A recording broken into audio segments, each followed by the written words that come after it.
Здравствуйте, уважаемые телезрители! В эфире программа «Саясат Хасаякат». Как всегда, мы говорим о внешней политике и международных отношениях. Сегодня у нас очень такая острая тема, очень интересная, обсуждаемая, может быть, последние полгода очень сильно и в экспертном сообществе, и правительствами Центральной Азии и СНГ.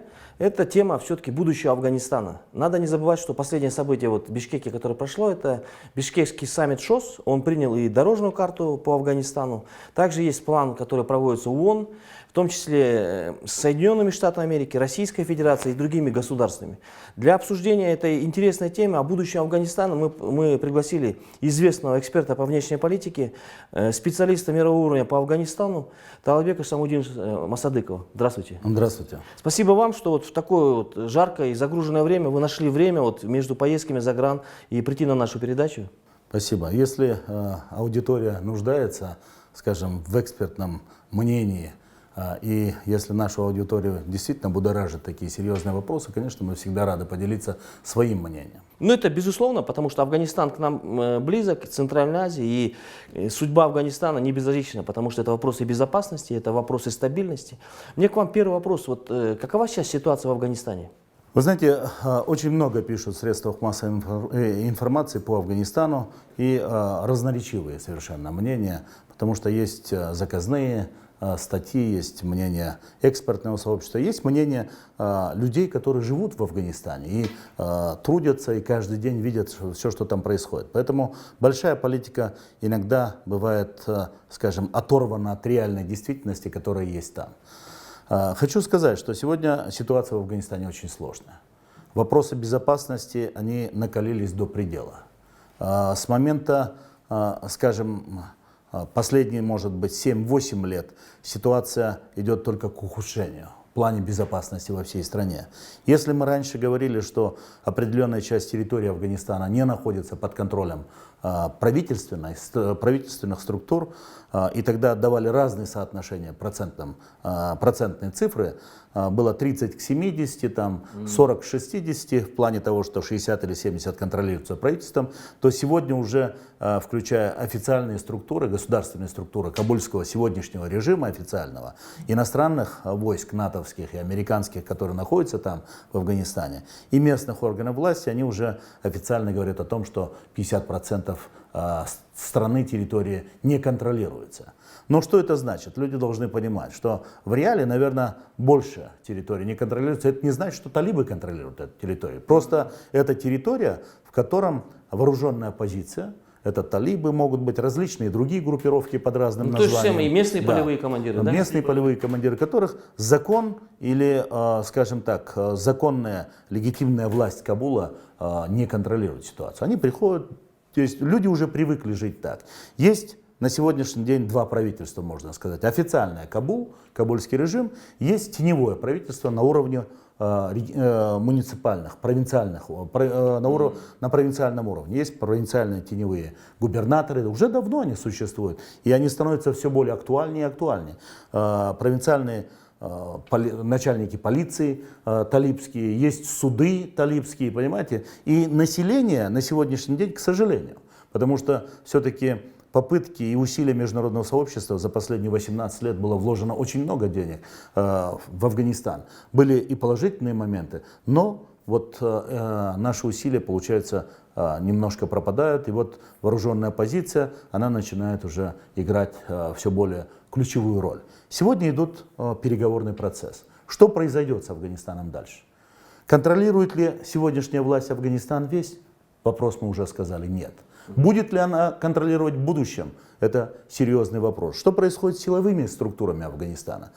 Силовые структуры в военно-техническом отношении оснащены американцами и странами-членами блока НАТО. Но, если разговариваешь с командирами афганскими национальной армии, полиции, там, органов безопасности на местах, они, конечно, жалуются, что недостаточно обеспечены они в техническом отношении. Но все равно они получают серьезную поддержку. Но способна ли армия сегодня противостоять? То есть боевой дух, да? Боевой дух. Есть боевой дух. Афганцы борются, но в то же время, ведь они борются, воюют со своими же афганцами. Понимаете, есть этот момент. И вот, вы знаете, когда талибы в прошлом году объявили, что любой военный если перейдет на сторону талибов с оружием в руках, добро пожаловать, мы его наказывать не будем. Даже если военные сложат оружие и не хотят с нами воевать против режима, мы их отпустим домой. То есть вот этот клич талибов, он подтолкнул очень большое количество военных, и как в национальной армии, в полиции, везде, чтобы они уходили с поля боя. И в будущем, наверное, и у афганцев самих, у них сейчас очень много вопросов. Что произойдет с Афганистаном завтра? Неужели талибы вернутся назад? Неужели талибы будут делить власть в коалиционном правительстве потенциальном? В будущем с кем-то, с другими политическими силами? Или талибы будут полностью контролировать? Неужели мы вернемся в те жесткие консервативные талибские времена? Эти вопросы мучают всех. И люди, и афганцы, они беспокоятся об этом. Но что произойдет дальше, можно, наверное, прогнозировать. Но прогноз дело неблагодарное, но в любом случае, как эксперт, можно сказать, что у нас есть один путь. Если успешно завершатся переговоры между движением «Талибан» и американским правительством на сегодняшний день, в результате чего американские войска выйдут из Афганистана. Что произойдет дальше? Сможет ли правительство, которое придет на смену этому правительству, удержать, да? Будет коалиционное, не будет коалиционное, вместе с талибами, смогут ли они удержать ситуацию и стабилизировать ситуацию в Афганистане? Очень серьезный вопрос. Нужны большие средства. Потому что страна находится в военном положении, война идет 38-39 лет в этой стране. Уже поколения выросли, которые да, что родился уже 40 лет, да, им сложно жить. Это один вопрос. Второй вопрос. Каково будет коалиционное правительство? Как они будут дальше выстраивать взаимоотношения в регионе с соседями? Так? Пакистан, Иран, Китай, 3 центральноазиатские республики и Соединенные Штаты Америки дальше. Что произойдет? Вот мы сейчас видим, что и Российская Федерация активизирует свои усилия в процессе примирения. Что это? Даст ли она что-нибудь? И думает ли Россия, что она сможет ключевую роль сыграть в Афганистане? Ну да, это ключевой вопрос, да. Это вопросы большие. Я думаю, скорее всего, сложно. Но позитивный импульс какой-то, позитивный вклад, конечно, Россия может сделать в Афганистане. Вот, извините, да, вот есть такой вопрос. Вот, если мы гипотетически возьмем, много сейчас версий есть, может быть, даже слухи, что США уходит, ну и, соответственно, ISAF, все силы уходят с Афганистана, все. Они говорят, афганцы сами решайте свою судьбу. Кто будет донором безопасности? Вы знаете, вот о чем не говорят сейчас в средствах массовой информации, но вот талибы ведь откровенно говорят в разговорах. Мы хотим, чтобы американцы ушли как военные. Они пришли воевать сюда как военные. Вот они пусть уходят сегодня, мы договариваемся, и завтра пусть они приходят назад. Двери наши открыты, и мы готовы сотрудничать с американцами, и чтобы американцы оказывали экономическую и финансовую помощь, и пусть американцы присутствуют здесь, но не как военные, не как оккупанты, а как наши друзья. И об этом открыто талибы в процессе переговоров почему сказали. это так? Бизнес это что ли? Или в чем Но вопрос? вы поймите, на сегодняшний день финансовые механизмы в мире одни. Ну да, западные. И талибы это не те талибы, которые были много лет тому назад. Или там до 2001 года. Они да? понимают свои ошибки, которые они допустили до 2001 года. Они поменяли свои взгляды на эти вопросы. И они понимают, что в принципе реальную помощь им могут оказывать только, наверное, не только, скажем так, будет это немножко неверно, но в основном, Запад, кто да? может оказывать, это Запад, во главе с Соединенными Штатами А вот эта Америки. цифра правда, да, что сотни миллионов долларов США вложило, более 100 миллионов долларов вот в экономику, и вот, ну, натовские силы все. Не миллионы долларов, Миллиардов долларов, да? почти триллионы. Триллионы туда? Да, но это считают по-разному. Есть составная, то есть экономику вкладывать, есть то, что уходит на содержание своих войск, есть на помощь, да? боеприпасы и амуницию, которые уходят. То есть, если все это считать, это уже триллионы долларов, которые Ну, ушли. тогда, конечно, а да. так, конечно, миллиарды долларов нам ушли. Но ведь поймите, когда оказывается помощь в стране, где идет война, всегда есть, скажем, минусы любого, скажем, субъекта, это международная организация будет или международные силы будут, всегда находятся пути, когда кто-то оказывает эту помощь, становится богаче, зарабатывает Ну, понятно, на этом. да. Поэтому Ну, были обычная, да, такая разные история. доклады. Поэтому это есть, оно есть не только на постсоветском пространстве, Ну, это оно во везде, всем да, в мире, есть, да. Ну вот тогда такой вопрос к вам. Вот смотрите, почему вот все-таки движение Талибана объявлено террористической организацией во всех странах СНГ? И почему с ней ведут переговоры? Возникает много вопросов, а телезрители, эксперты задают, почему Москва ведет переговоры, приглашает их. Вы знаете, вообще по поводу того, что ее объявили террористической организацией, тут тоже может быть большая дискуссия. Потому что этот режим, он пришел к власти не как террористическая организация. Этот режим пришел, силы талибов пришли и свергли власть муджахединов, которые, ну, скажем, устроили хаос и беспредел в своей собственной стране. Это их, да, такая Да, версия? я не защищаю талибов, просто хочу сказать, каким образом они пришли. Народ моментально поддержал. Но они пришли в силу того, что они были менее образованы или практически совсем не образованы. Молодые ребята, без международного опыта, выходцы из медресе, религиозных учебных заведений, консервативные, радикальные исламские взгляды на жизнь. Естественно, они стали устанавливать свои законы. И эти законы были очень жесткими. И люди, которые в Афганистане, он был всегда относительно демократичным в мусульманском обществе. Так? И людям это не понравилось. Вот. Тогда международное сообщество не оказывало им помощь. Их обвинили в одном. Их вина была в одном. Что они, скажем, не отдали Осаму бен Ладена. Аль-Каиду, да? Да, Аль-Каиду, представители Аль-Каиды не выдали американцам. Хотя люди тоже в истории мало понимают. Многие веб-сайтовые эксперты Афганистана даже не знают, что Аль-Каиду ведь приглашали не талибы. Аль-Каида была уже на территории Афганистана по приглашению. Есть сегодня ныне здравствующий, действующий лидер, один из уважаемых людей, Абрау Саяф, который как бы выходец из Герата, так? Оттуда, из Герата, говорю, из-под Кабула. Вот он и профессор Рабани, который погиб. Это вот эти лидеры пригласили и дали убежище Аль-Каиде и Осаме бен Ладену в Афганистане. То есть, когда талибы взяли власть, Осама бен Ладен и Аль-Каида уже были там. Но по законам гостеприимства, которые... Пуштун-Валай, да? Да, Пуштун-Валай, кодекс чести Пуштуна. Они не выдавали, они сказали, докажите, проведите судебный процесс, дайте нам основания, и тогда никаких вопросов нету. А так, говорит, они же здесь жили, они наши гости, мы не можем. Но гости, естественно, может быть, они и лукавили как-то, потому что, когда международное сообщество не оказало режиму талибов, молодому режиму талибов помощь финансовую, экономическую, оказывали Аль-Каида. Осама бен Ладен оказывал. Ну, понятно, да. И вот тут вот такие взаимоотношения. Поэтому обвинять талибов в том, что они виноваты и приютили Аль-Каиду, неверно. Аль-Каида уже была там. Их пригласили те, которые сегодня находятся у власти, часть уважаемых людей. Да. А вина талибов была, что они не согласились и не выдали их. Поэтому обвинять их, что они террористы или нет, это вопрос для дискуссии. Да, их включили в список, потому что они воевали, они начали Просто воевать. судебное решение Да. же есть, и все СМИ Да. в СНГ пишут, что Но вот вы запрещенный спросите судом, да. американцев, когда им говорят, что вы знаете, как вы пришли, у них же официальная причина прихода в Афганистан – борьба с Аль-Каидой. Да, это уничтожение. У них ничего о талибах не да. сказано. 11 сентября, да. Да, и аргументированно некоторые говорили, Аль-Каиды уже нет в Афганистане, почему вы находитесь там? В общем, полемика большая. В России, да, талибы включены в список террористических организаций. Но на сегодняшний день, во всяком случае, руководители движения «Талибан», они осознают то, что произошло в прошлом и то, что нужно, и они совершенно четко, аргументированно объясняют свою позицию, что мы не претендуем на власть в Афганистане, но мы хотим, чтобы оккупанты покинули нашу территорию.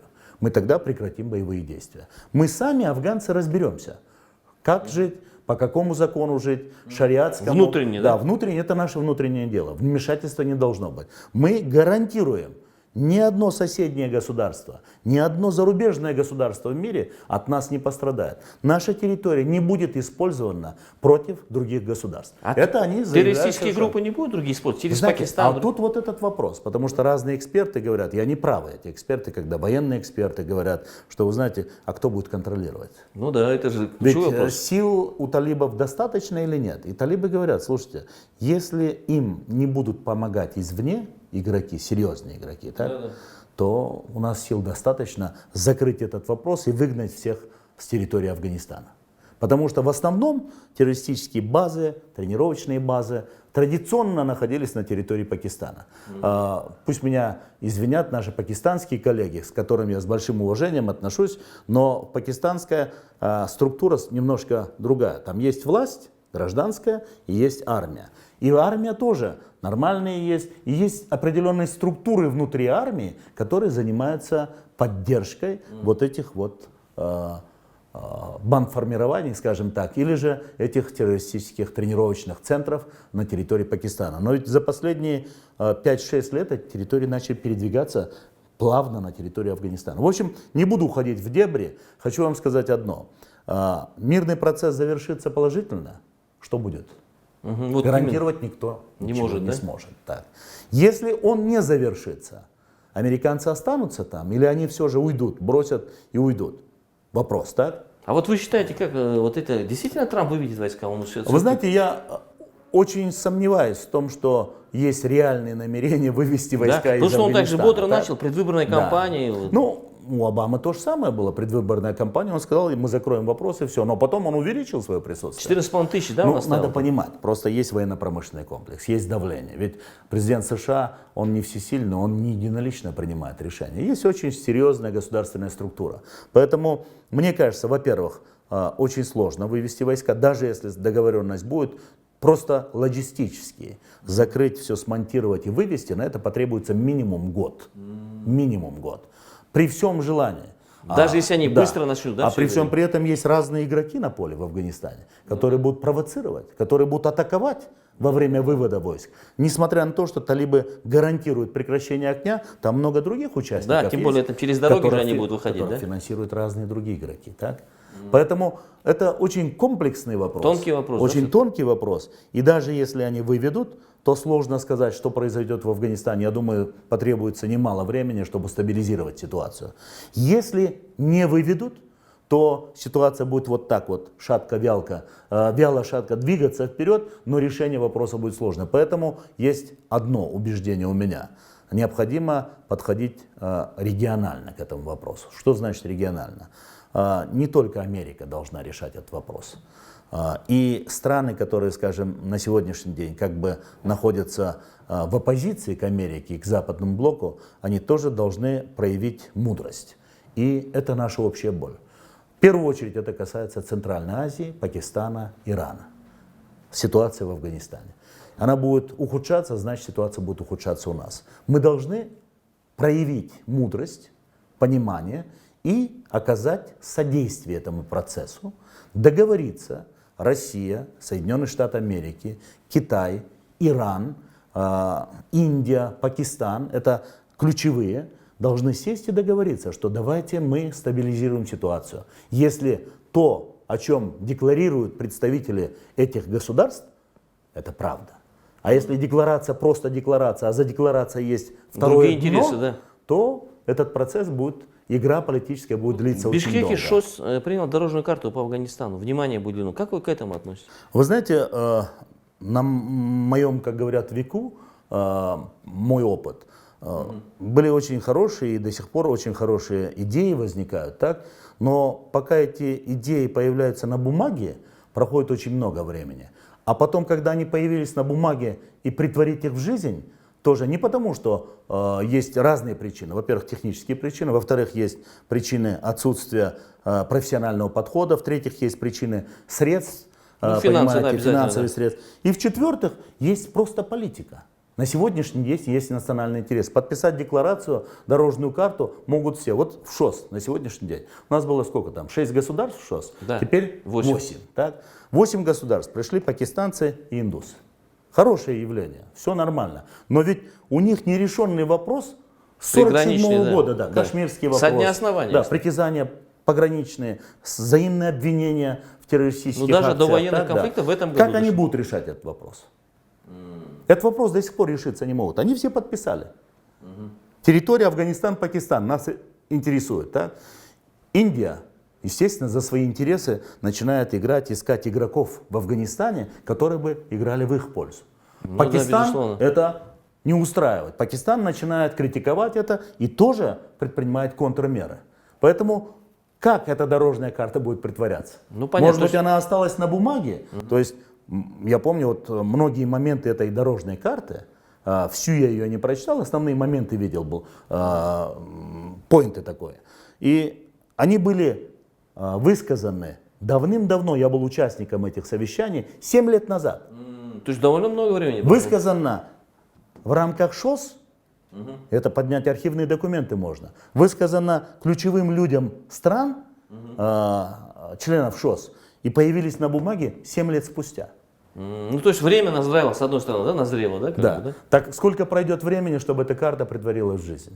Поэтому я не пессимист, я всегда с оптимизмом подхожу и думаю так, если игроки страны ШОС, Соединенные Штаты Америки, Иран, нельзя его исключать, тоже ключевой игрок здесь, если эти страны найдут точки соприкосновения, проявят мудрость, понимание и поддержат инициативу примирения сегодня. Не примирение, как многие критикуют, говорят, это по-американски, так? А найти взаимоприемлемое решение. Примирение для всех. Ведь самым главным мы должны думать, что это в первую очередь в интересах афганского народа. Ну, да, Они уже устали от войны.